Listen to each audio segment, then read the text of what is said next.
55 ವರ್ಷದ ಸುವೇಂದು ಅಧಿಕಾರಿ ಇವತ್ತು ಬಂಗಾಳದ ಮುಖ್ಯಮಂತ್ರಿಯಾಗಿ ಪದಗ್ರಹಣವನ್ನು ಸ್ವೀಕರಿಸ್ತಾ ಇರುವಂಥದ್ದು. ಇವರು ಮೂಲತಃ ಕಾಂಗ್ರೆಸ್ಸಿನವರು. 1995ರಿಂದ 98ರ ಅವಧಿಯಲ್ಲಿ ಕಾಂಗ್ರೆಸ್ಸಿನಲ್ಲಿ ಇದ್ದಂಥವರು. ಇವರ ತಂದೆ ಕೂಡ ಕಾಂಗ್ರೆಸ್ಸಿಗರೇ, ಶಿಶಿರ್ ಅಧಿಕಾರಿ ಅಂತೇಳಿ ಅವರು ಸಂಸದರಾಗಿದ್ದರು. ಹಾಗೆ ಮನಮೋಹನ್ ಸಿಂಗ್ ಅವರ ಸರ್ಕಾರದಲ್ಲಿ ಸ್ಟೇಟ್ ಆಫ್ ರೂರಲ್ ಡೆವಲಪ್ಮೆಂಟ್, ಗ್ರಾಮೀಣಾಭಿವೃದ್ಧಿಯ ಸಚಿವರಾಗಿಯೂ ಕೂಡ ಅವರು ಕಾರ್ಯವನ್ನು ನಿರ್ವಹಿಸಿದರು. ಇನ್ನು 95ರಿಂದ 98ರವರೆಗೆ ಸುವೇಂದು ಅಧಿಕಾರಿ ಕಾಂಗ್ರೆಸ್ನಲ್ಲಿರ್ತಾರೆ. ಅದಾದ ಮೇಲೆ 1998ರಿಂದ 2020ರವರೆಗೂ ಕೂಡ ತೃಣಮೂಲ ಕಾಂಗ್ರೆಸ್ನಲ್ಲಿ ಇರ್ತಾರೆ. ದೃಶ್ಯಗಳಲ್ಲಿ ಗಮನಿಸ್ತಾ ಇದ್ದೀರಾ, ಮಿಥುನ್ ಚಕ್ರವರ್ತಿ ಬಿಜೆಪಿಯ ಹಿರಿಯ ನಾಯಕ ಹಾಗೆ ಹಿರಿಯ ನಟ, ಅವರು ಸಹ ಕಾರ್ಯಕ್ರಮಕ್ಕೆ ಆಗಮಿಸಿರುವಂಥದ್ದು. ಬಿಜೆಪಿಯ ಗೆಲುವಿನಲ್ಲಿ ಅವರ ಶ್ರಮವೂ ಸಾಕಷ್ಟು ಇರುವಂಥದ್ದು. ಅವರಿಗೆ ಪ್ರಧಾನಮಂತ್ರಿ ನರೇಂದ್ರ ಮೋದಿ ಅವರು ಸುವೇಂದು ಅಧಿಕಾರಿ ಅವರ ಜೊತೆಯಲ್ಲಿ ತೆರೆದ ವಾಹನದಲ್ಲಿ ಮೆರವಣಿಗೆಯ ಮೂಲಕ ಬರ್ತಾ ಇರುವಂತಹ ದೃಶ್ಯಗಳನ್ನು ಈಗ ನೀವು ಗಮನಿಸ್ತಾ ಇರುವಂಥದ್ದು.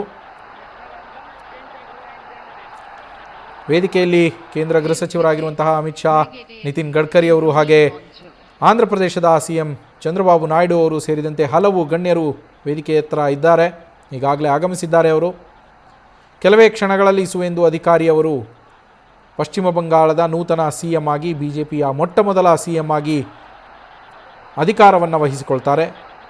ಪಶ್ಚಿಮ ಬಂಗಾಳದಲ್ಲಿ ಮುಖ್ಯಮಂತ್ರಿಯಾಗಿ ಕಾರ್ಯನಿರ್ವಹಿಸ್ತಾ ಇರುವಂತಹ 9ನೇ ವ್ಯಕ್ತಿ ಇವರಾಗಲಿದ್ದಾರೆ. ಈ 9ನೇ ಮುಖ್ಯಮಂತ್ರಿಯಾಗಿ ಇವತ್ತು ಅವರು ಪಶ್ಚಿಮ ಬಂಗಾಳದಲ್ಲಿ ಅಧಿಕಾರವನ್ನು ಸ್ವೀಕರಿಸುವಂಥದ್ದು. ಇನ್ನು 2020ರವರೆಗೂ ತೃಣಮೂಲ ಕಾಂಗ್ರೆಸ್ನಲ್ಲಿದ್ದಂತಹ ಸುವೇಂದು ಅಧಿಕಾರಿ ತೃಣಮೂಲ ಕಾಂಗ್ರೆಸ್ಸನ್ನು ತೊರೆದು 2020ರಲ್ಲಿ ಬಿಜೆಪಿಗೆ ಬಂದಿದ್ದಂಥದ್ದು. ಅವರು 2016ರಿಂದ 2020ರ ಸಂದರ್ಭದಲ್ಲಿ ತೃಣಮೂಲ ಕಾಂಗ್ರೆಸ್ನಲ್ಲಿ ಇದ್ದಾಗ ಸಾರಿಗೆ ಸಚಿವರಾಗಿ ಮತ್ತು 2018ರಿಂದ 2020ರ ಸಂದರ್ಭದಲ್ಲಿ ಇರಿಗೇಷನ್ ಮತ್ತು ವಾಟರ್ ರಿಸೋರ್ಸಸ್ನ ಸಚಿವರಾಗಿ ಕಾರ್ಯನಿರ್ವಹಿಸಿದ ಅನುಭವವನ್ನು ಹೊಂದಿದ್ದಾರೆ. ಅದಾದ ಮೇಲೆ ಬಿಜೆಪಿಗೆ ಬಂದ ನಂತರ ಬಿಜೆಪಿಯಲ್ಲಿ ಅವರು ವಿರೋಧ ಪಕ್ಷದ ನಾಯಕರಾಗಿಯೂ ಕೂಡ ಅನುಭವವನ್ನು ಹೊಂದಿದ್ದಾರೆ. ಇನ್ನು ಇವರು ಕೂಡ ಸಂಸದರಾಗಿ ತಾಮ್ಲುಕ್ ಕ್ಷೇತ್ರದಿಂದ ಆಯ್ಕೆಯಾಗಿದ್ದರು. 2009ರಿಂದ 2016ರ ಸಂದರ್ಭದಲ್ಲಿ ಇವರು ಸಂಸದರಾಗಿ ಕಾರ್ಯನಿರ್ವಹಿಸಿದ ಅನುಭವವನ್ನು ಕೂಡ ಹೊಂದಿರುವಂಥದ್ದು.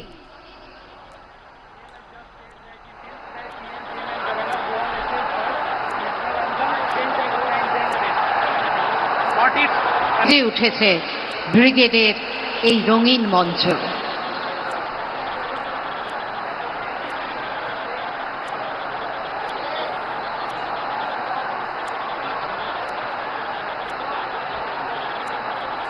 ನಂದಿಗ್ರಾಮ ಕ್ಷೇತ್ರದಿಂದ 2016 ಮತ್ತು 2021ರಲ್ಲಿ MLA ಆಗಿದ್ದರು.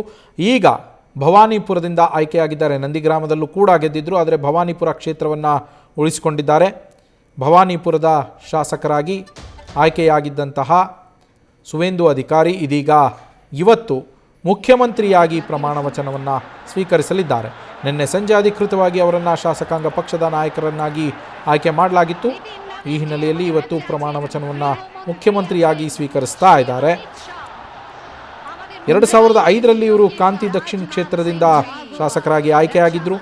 ಅದಾದ ಮೇಲೆ ತಾಮ್ಲುಕ್ ಕ್ಷೇತ್ರದಿಂದ ಮೆಂಬರ್ ಆಫ್ ಪಾರ್ಲಿಮೆಂಟ್ ಸಂಸದರಾಗಿ 2009ರಿಂದ ಮತ್ತು 2009ರಲ್ಲಿ ಮತ್ತು 2014ರಲ್ಲಿ 2 ಅವಧಿಗೆ ಇವರು ಅಲ್ಲಿ ಸಂಸದರಾಗಿ ಆಯ್ಕೆ ಆಗ್ತಾರೆ. ಆದರೆ 2014ರಲ್ಲಿ ಆಯ್ಕೆಯಾದ ನಂತರ ಅವರು 2016ರಲ್ಲಿ ಸಂಸದ ಸ್ಥಾನಕ್ಕೆ ರಾಜೀನಾಮೆಯನ್ನು ಕೊಟ್ಟು ಶಾಸಕ ಸ್ಥಾನಕ್ಕೆ ಸ್ಪರ್ಧಿಸಿ ನಂದಿಗ್ರಾಮದಿಂದ ಅವರು ಸ್ಪರ್ಧಿಸಿ ಅಲ್ಲಿ MLA ಆಗಿ ಆಯ್ಕೆಯಾಗುವಂಥದ್ದು. ಆ ನಂತರ ವೆಸ್ಟ್ ಬೆಂಗಾಲ್ ಗವರ್ನಮೆಂಟಲ್ಲಿ ಅಂದರೆ ಮಮತಾ ಬ್ಯಾನರ್ಜಿ ಅವರ ತೃಣಮೂಲ ಕಾಂಗ್ರೆಸ್ ನೇತೃತ್ವದ ಸರ್ಕಾರದಲ್ಲಿ ಆ ಸಂದರ್ಭದಲ್ಲಿ ಅವರು ಇನ್ನೂ 2016ರಲ್ಲಿ ತೃಣಮೂಲ ಕಾಂಗ್ರೆಸ್ನಲ್ಲೇ ಇರ್ತಾರೆ. ಸಾರಿಗೆ ಸಚಿವರಾಗಿ ಕಾರ್ಯನಿರ್ವಹಿಸುವಂಥದ್ದು. ಅದೇ ಹೊತ್ತಲ್ಲಿ ಅವರಿಗೆ ಇರಿಗೇಷನ್ ಮತ್ತು ವಾಟರ್ ರಿಸೋರ್ಸಸ್ ಖಾತೆಯನ್ನು ಕೂಡ ಕೊಡಲಾಗಿತ್ತು.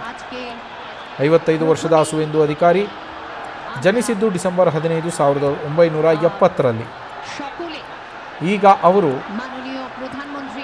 ಪಶ್ಚಿಮ ಬಂಗಾಳದ 9ನೇ ಮುಖ್ಯಮಂತ್ರಿ, ಬಿಜೆಪಿಯ ಮೊಟ್ಟಮೊದಲ ಮುಖ್ಯಮಂತ್ರಿಯಾಗಿ ಪದಗ್ರಹಣ ಸ್ವೀಕರಿಸುವುದಕ್ಕೆ ಇದೀಗ ಕ್ಷಣಗಣನೆ ಆರಂಭ ಆಗಿರುವಂಥದ್ದು. ಕೆಲವೇ ಹೊತ್ತಿನಲ್ಲಿ, ಕೆಲವೇ ಕ್ಷಣಗಳಲ್ಲಿ ಕಾರ್ಯಕ್ರಮ ಆರಂಭ ಆಗೋದಕ್ಕಿದೆ.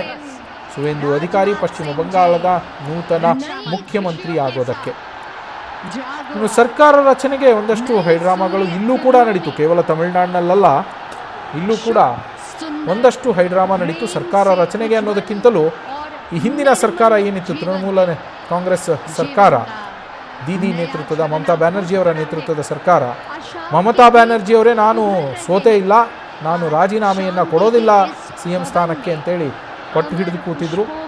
ಕಡೆಗೆ ರಾಜ್ಯಪಾಲರಾಗಿರುವಂತಹ ರವಿ ಅವರು ಸರ್ಕಾರವನ್ನು ಸಂಪೂರ್ಣವಾಗಿ ಸಚಿವ ಸಂಪುಟವನ್ನು ವಿಸರ್ಜನೆ ಮಾಡ್ತಾರೆ. ಅದಾದ ನಂತರ ಇದೀಗ ನೂತನ ಸರ್ಕಾರದ ರಚನೆಗೆ ಅವಕಾಶವನ್ನು ಮಾಡಿಕೊಟ್ಟಿದ್ದಾರೆ. ನಿನ್ನೆ ಸಂಜೆ ಬಿಜೆಪಿಯ ಶಾಸಕಾಂಗ ಪಕ್ಷದ ನಾಯಕರಾಗಿ ಆಯ್ಕೆಯಾಗಿರುವಂತಹ ಸುವೇಂದು ಅಧಿಕಾರಿಯವರು ಇನ್ನು ಕೆಲವೇ ಕ್ಷಣಗಳಲ್ಲಿ ಪಶ್ಚಿಮ ಬಂಗಾಳದ ಮುಖ್ಯಮಂತ್ರಿಯಾಗಿ ಪ್ರಮಾಣ ವಚನವನ್ನು ಸ್ವೀಕರಿಸೋದಕ್ಕಿದ್ದಾರೆ. ಇದರ ಮಧ್ಯೆ ಸುವೇಂದು ಅಧಿಕಾರಿಯವರ ಆಪ್ತ ಸಹಾಯಕ ರಾಜೇಂದ್ರನಾಥ ರಥರನ್ನ ಹತ್ಯೆ ಮಾಡಲಾಯಿತು. ಅಲ್ಲಿ ಅಲ್ಲದೆ ರತ್ನಾ ದೇಬನಾಥ್ ಆರ್ಜಿಕರ್ ಆಸ್ಪತ್ರೆಯ ಅಲ್ಲಿ ನಡೆದಂತಹ ಒಂದು ಅತ್ಯಾಚಾರ ಪ್ರಕರಣದ ಸಂತ್ರಸ್ತೆ ಏನಿದ್ರು ಅವರ ತಾಯಿ, ಆಕೆ ಕೂಡ ಬಿಜೆಪಿಯ ಶಾಸಕಿಯಾಗಿ ಆಯ್ಕೆಯಾಗಿರುವಂಥದ್ದು. ಅವರ ಮನೆ ಮತ್ತು ಕಚೇರಿಯ ಸಮೀಪದಲ್ಲಿ ಬಾಂಬ್ಗಳ ಸ್ಫೋಟ ಆಗಿತ್ತು. ಕಚ್ಚಾ ಬಾಂಬ್ಗಳನ್ನು ಎಸೆದು ಸ್ಫೋಟಗೊಳಿಸಲಾಗಿತ್ತು. ಅದರಲ್ಲೂ ಕೂಡ ಸುಮಾರು 5-6 ಬಿಜೆಪಿ ಕಾರ್ಯಕರ್ತರು ಗಾಯಗೊಂಡಿದ್ದರು. जीवन का नया झरना फूट पड़ा है, आशाओं के गीत उभर रहे हैं। आज शांति की इस पवन में अमर पुष्पों के साथ सुगंध बह रही है। हमारे मध्य ಕೋಲ್ಕತ್ತಾದ ಬ್ರಿಗೇಡ್ ಪರೇಡ್ ಮೈದಾನದಲ್ಲಿ ನಡೀತಾ ಇರುವಂತಹ ಪದಗ್ರಹಣ ಕಾರ್ಯಕ್ರಮ, ಸುವೇಂದುಗೆ ಪಟ್ಟಾಭಿಷೇಕದ ಸಂಭ್ರಮ. ಬಂಗಾಳದ ಬಾಸ್ ಆಗಲಿದ್ದಾರೆ ಸುವೇಂದು ಅಧಿಕಾರಿ. ಕೆಲವೇ ಕ್ಷಣಗಳಲ್ಲಿ ಅವರು ಪ್ರಮಾಣ ವಚನವನ್ನು ಸ್ವೀಕರಿಸ್ತಾರೆ. ಈ ಪ್ರಮಾಣ ವಚನದಲ್ಲಿ ಪ್ರಧಾನಮಂತ್ರಿ ನರೇಂದ್ರ ಮೋದಿ, ಕೇಂದ್ರ ಗೃಹ ಸಚಿವ ಅಮಿತ್ ಶಾ, ನಿತಿನ್ ಗಡ್ಕರಿ, ಹಾಗೆ ಉತ್ತರ ಪ್ರದೇಶದ ಮುಖ್ಯಮಂತ್ರಿಗಳಾಗಿರುವಂತಹ ಯೋಗಿ ಆದಿತ್ಯನಾಥ್, ಆಂಧ್ರ ಪ್ರದೇಶದ CM ನಾರಾ ಚಂದ್ರಬಾಬು ನಾಯ್ಡು, NDA ಎಲ್ಲೆಲ್ಲಿ ಅಧಿಕಾರವನ್ನು ನಡೆಸ್ತಾ ಇದೆ ಆ ರಾಜ್ಯಗಳ ಎಲ್ಲ CMಗಳು, ಒಟ್ಟಾರೆಯಾಗಿ 22 ಜನ ಮುಖ್ಯಮಂತ್ರಿಗಳು ಈ ಕಾರ್ಯಕ್ರಮದಲ್ಲಿ ಭಾಗಿಯಾಗಿರುವಂಥದ್ದು. ಸಾವಿರಾರು ಸಂಖ್ಯೆಯಲ್ಲಿ ಬ್ರಿಗೇಡ್ ಪರೇಡ್ ಮೈದಾನದಲ್ಲಿ ನೆರೆದಿರುವಂಥದ್ದು ಬಿಜೆಪಿ ಕಾರ್ಯಕರ್ತರು, ಸುವೇಂದು ಅಭಿಮಾನಿಗಳು, ಮೋದಿಯವರ ಅಭಿಮಾನಿಗಳು. ಪಶ್ಚಿಮ ಬಂಗಾಳದ ಜನಸ್ತೋಮ ಅಲ್ಲಿ ನೆರೆದಿದೆ. स्वागत करते हैं सर्वप्रिय जनप्रिय प्रधानमंत्री श्री नरेंद्र मोदी जी का।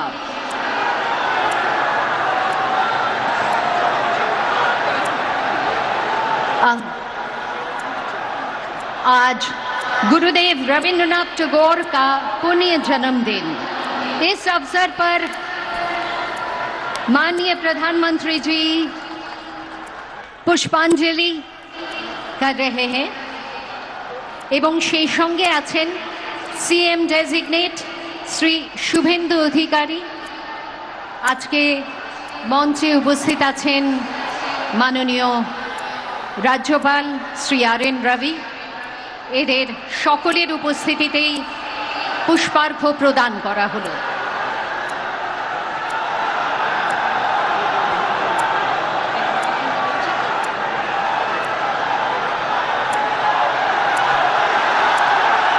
जोरदार कट्टल ध्वनि के साथ स्वागत कीजिए माननीय प्रधानमंत्री, परम आदरणीय प्रधानमंत्री श्री नरेंद्र मोदी जी का।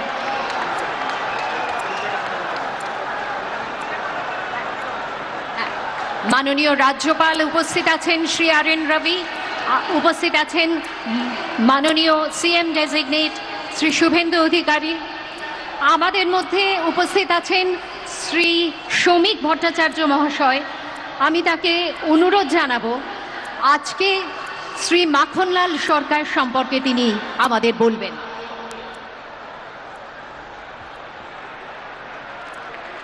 শিলিগুড়ি নিবাসী শ্রী মাখনলাল সরকার সবরীর প্রতীক্ষার মতো দীর্ঘ প্রতীক্ষা ভারত কেশরী ডক্টর শ্যামাপ্রসাদ মুখার্জি, যিনি ভারতের সংবিধান এবং ভারতবর্ষের অখণ্ডতার জন্য এই বাংলায় জন্মগ্রহণ করে নিজের প্রাণ দিয়েছিলেন, যাকে কাশ্মীরের জেলে রহস্যজনকভাবে কার্যত খুন করা হয়েছিল, এবং তার সেই যাত্রার যিনি সহযোগী ছিলেন সেই মাখনলাল সরকার ৯৭ বছর বয়স হয়েছে তার, তিনিও আজকের দিনে আমাদের এখানে এসে উপস্থিত হয়েছেন। শ্রী মাখনলাল সরকার তারপরে দিল্লিতে একটি দেশাত্মবোধক গান গাওয়ার জন্য দিল্লি পুলিশ তাকে গ্রেপ্তার করে, কংগ্রেসের সরকার নিয়ে যাওয়া হয় বিচারালয়ে। বিচারপতি বলেন তার উকিলের পরামর্শে যে ক্ষমা চান, আপনার মুক্তি দেব, কিন্তু মাখনলাল সরকার বলেছিলেন আমি কোনো অপরাধ করিনি, সুতরাং আমি একটা গান গেয়েছি। বিচারপতি বলেন তাহলে আপনি গানটা গেয়ে শোনান।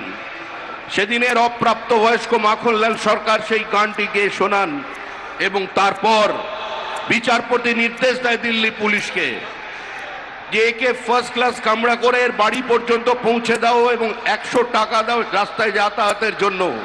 আজকে সেই মাখনলাল সরকার আমাদের মধ্যে আছেন, প্রধানমন্ত্রী তাকে সম্বোধন করবেন। माखनलाल सरकार जो श्यामा प्रसाद मुखर्जी की अंतिम यात्रा का उसका साथी रहे हैं, आज हमारा मंच पे उपस्थित है। हमारा बुजुर्ग जो जीवन में किसी का सामने सर नहीं झुकाया और ऐसे हजारों कार्यकर्ता का बलिदान और प्रतीक्षा का कारण आज इस पार्टी सत्ता में आए हैं।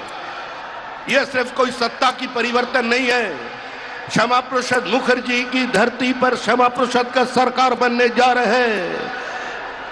कश्मीर से कन्याकुमारी जैसा हमारा सपना है, वैसे ही गंगोत्री से गंगा सागर तक डबल इंजन सरकार भारत हमारा सरकार श्यामा प्रसाद मुखर्जी की सरकार आज बन रहे हैं।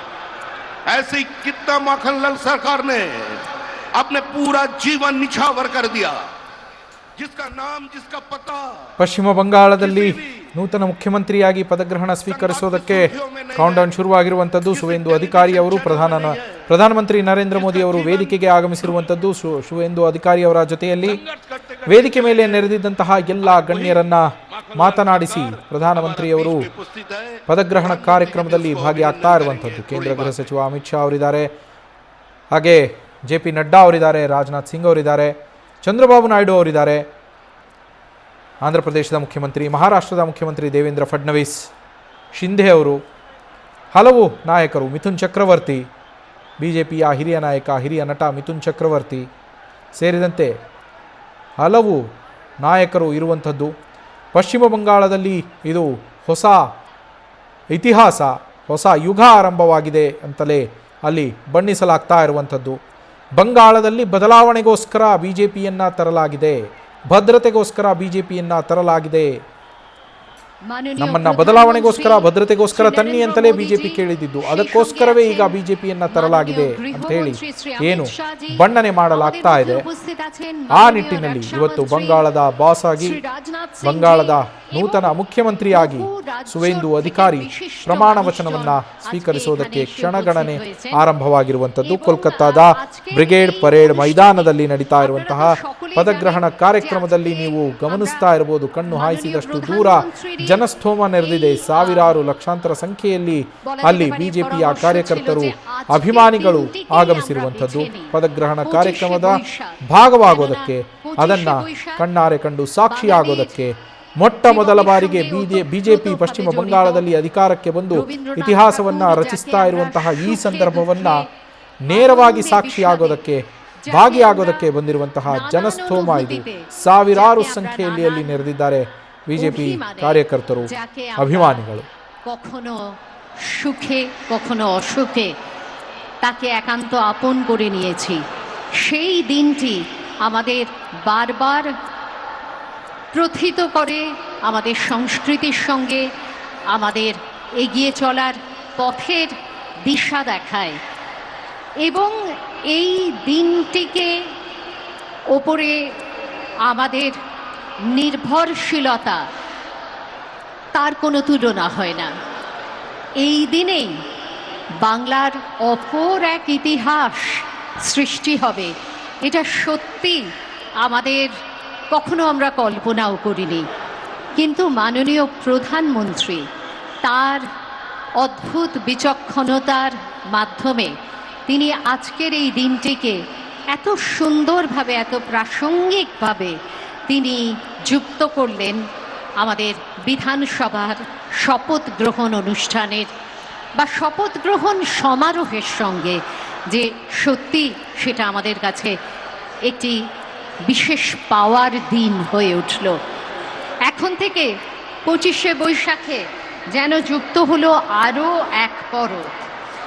25শে বৈশাখ শুধুমাত্র আমাদের জীবন দর্শন, আমাদের সংস্কৃতির ধারা, আমাদের চড়ুইবেতির নিশানা হয়ে থাকলো না, সেই সঙ্গে রাজনৈতিকভাবে আমরা কতটা অগ্রসর হতে পারি তারও একটি সূচক দিন হিসেবে চিহ্নিত হয়ে থাকলো।